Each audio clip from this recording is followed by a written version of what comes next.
Sealing the chesty and supporting the base is by far the most important step. These are the absolute foundations. Once you've done that, you can get stuck in to plunging. Why is it the most important step? It's because it's going to allow you to hold the body of water and support you going in and out of the chesty. It is that easy to do. I've got all walks of life doing it. I even did it myself, and I wasn't a handyman at all at the very beginning. I just want to get in there, start plunging and enjoying the cold exposure journey.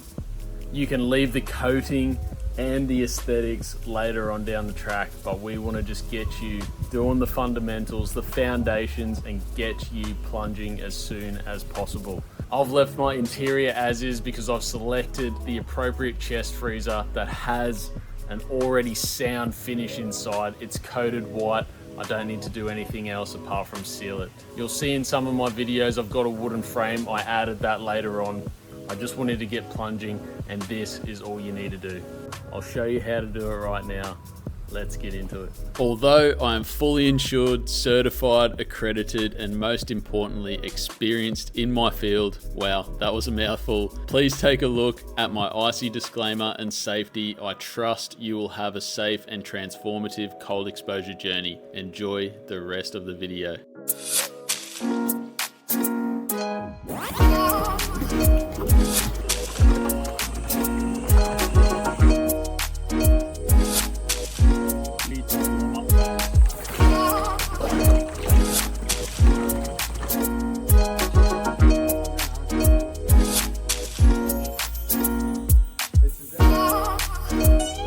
There are so many proven ways to seal your chest freezer. Here is my easy method that anyone can do. If you have this particular model, the gaps are located under the rim, down the sides, around the step, at the bottom of the chesty, and around the plug section.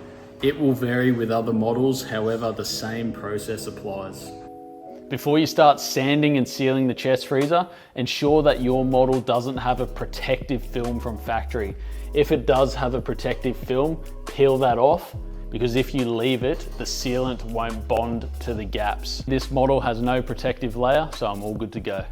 Start by preparing the surface. Sand 2 centimeters either side of the gap, slightly roughing up the surface to give your sealant a nice base to bond to.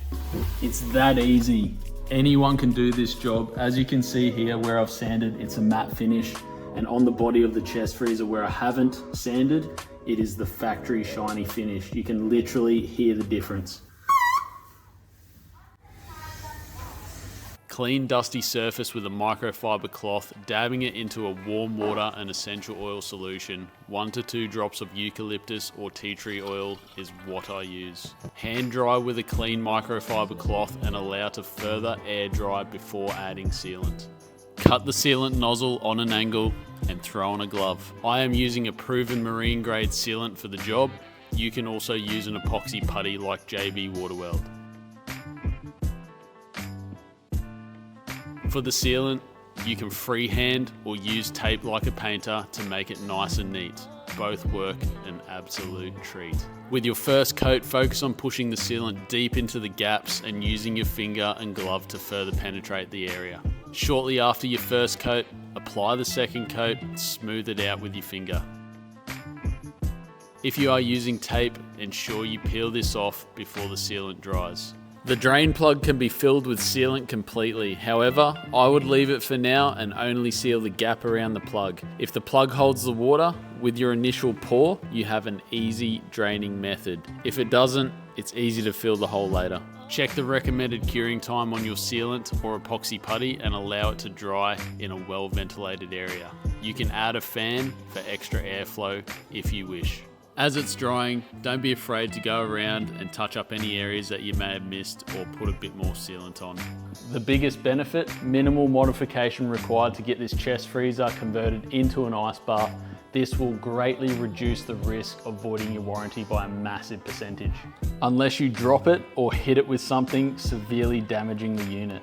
In my opinion and experience, there is really no need to coat the inside if you choose a high quality factory coated, internally finished chest freezer. However, it is entirely up to you and your vision. Please bear in mind when using Pond Shield, fiberglass, Linex, any coating of your choice, you avoid your warranty. Majority of the time due to greater modification required to seal your chest freezer. Keeping the modifications minimal is key. Trust me, you can achieve all your plunging desires by sealing the gaps and having a factory coated finish. The manufacturer does all the hard work for you. My 3-year-old chesty and 10,000 plus happy customers is a testament to my method. Just a sneaky little episode interruption. If you haven't already, chuck a like on the video and subscribe to the channel for plenty more episodes like this to come. Now, if you're looking to build your own DIY ice bath, I've got a free resource ebook on how to do it step by step. Plus, if you want to learn more about cold exposure in general, learn how to do it safely and just purely educate yourself, I've got an epic interactive digital handbook that you can grab a copy of. It's on my website, but I'll throw the links down below. Enjoy the rest of the episode. If you really want to coat the inside with your chosen coating, that is okay. My recommendation is to do it after your warranty period. This way you can take full advantage of replacements if something happens, or if you are truly not fussed about warranty, it's your own individual journey, so do as you feel.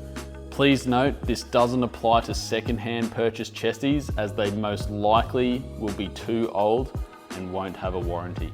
Coating the inside can also be done at a later date, so don't stress. If you do choose later on down the track to coat the inside, you can. Supporting the base. This is the second most important step to ensure that you're not going to damage the bottom when you're stepping in and out of the chest freezer. All you do is go to Bunnings, get yourself some rubber gym floor mats. They're about 1 meter by 1 meter. They're easy to cut with a sharp knife. You just need to cut them nicely, fit them underneath the chest freezer to support that base. There will be some channels and all chest freezers are different. How's this? We've got a cyclone about to hit pretty soon. But I'm getting the footage done for you guys. Filling the cavity underneath the chest freezer and supporting the base is key. Not only is it going to prevent any damage from you jumping in and out of the chest freezer or your mates, it's also going to prevent that flex from affecting the sealant at the bottom. Simply download my free DIY ice bath ebook. I've got all the diagrams and information in there so you can have a good old read, but this is seriously an easy step to do. So enjoy the process. We'll see you in the next video.